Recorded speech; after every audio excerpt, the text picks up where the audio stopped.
Okay, so I wanted to do a video because I was thinking about buying some gear, and I looked all over YouTube and I couldn't find comparisons between some of the gear that I was looking at. Well, anyway, so I have the gear, so I'm going to go ahead and put my thoughts out there about what the difference is between the gear, since it's not out there or I couldn't find it.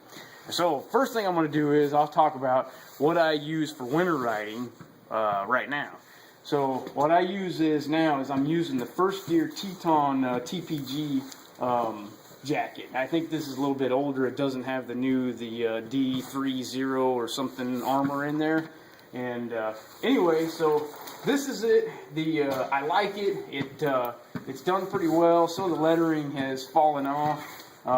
As far as it being waterproof, it's fairly waterproof. The jacket itself, after a good 30 minutes to an hour, it'll start leaking somewhere up here in the seam or something, to where it gets a little bit on my arms. Nothing really that big a deal, So,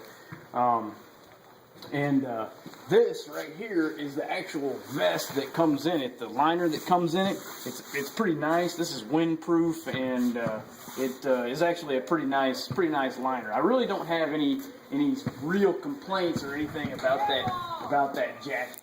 And what I actually use instead of wearing that, because I use this because I ride year round, is this is the First Gear heated vest.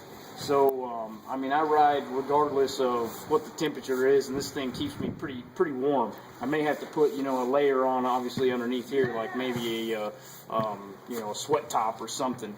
And the gloves that I use are heated gloves as well. These are the Gerbings heated gloves.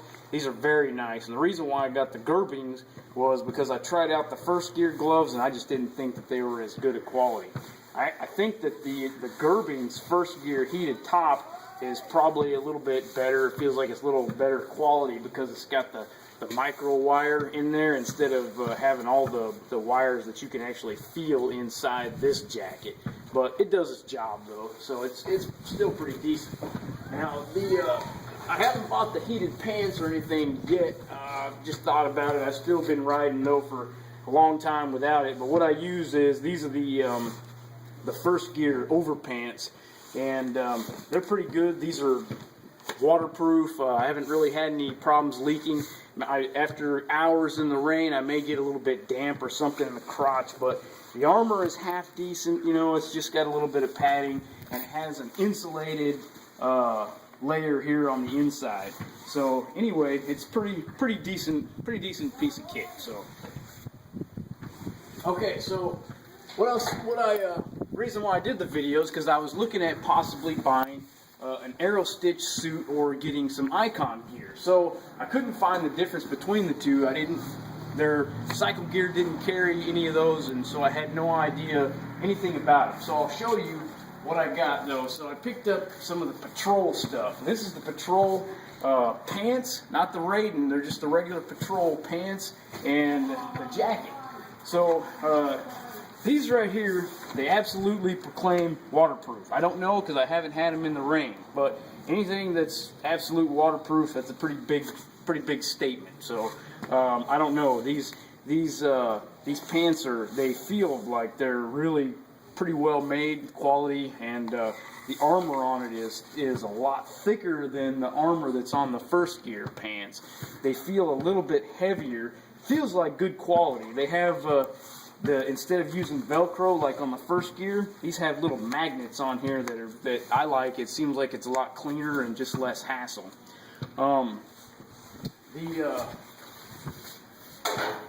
the jacket, on the Patrol jacket that I have here, this jacket seems like it's really a heavy-duty jacket.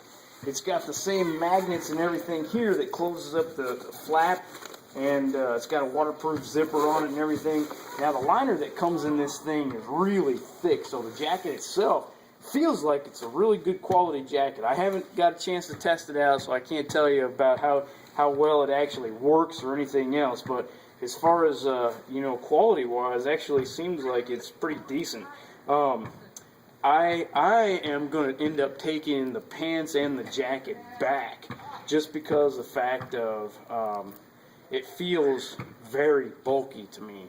And so that would be my complaint about it. Other than that, though, it actually seems like pretty well quality made stuff. I'm not, maybe for somebody else, I just think that something else will suit me a little bit better.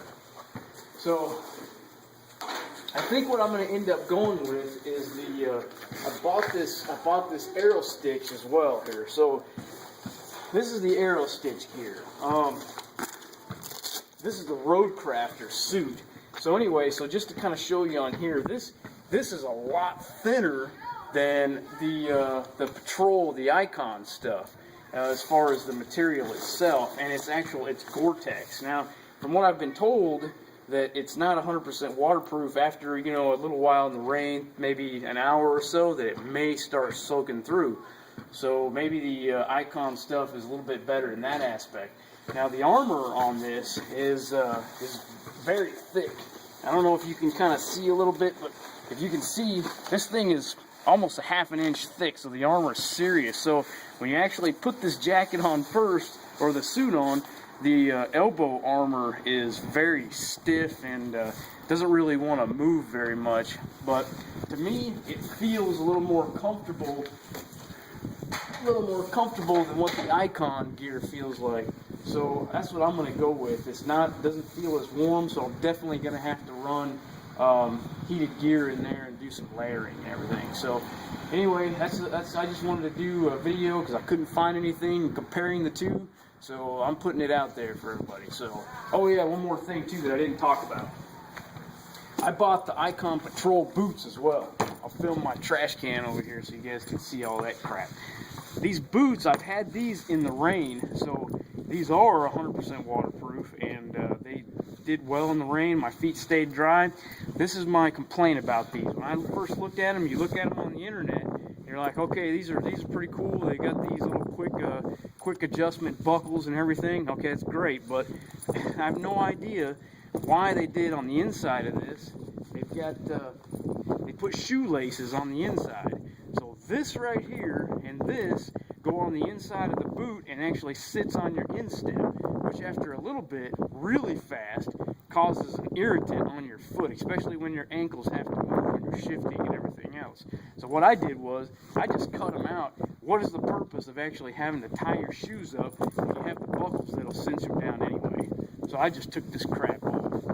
So if you get these, it's not a bad boot, but I'd recommend just taking this stuff off. So anyway, so that's all I have right now for the gear that I use in the wintertime. I'll talk about other summer stuff and maybe my tracksuit again sometime. So, alright, yep, thanks.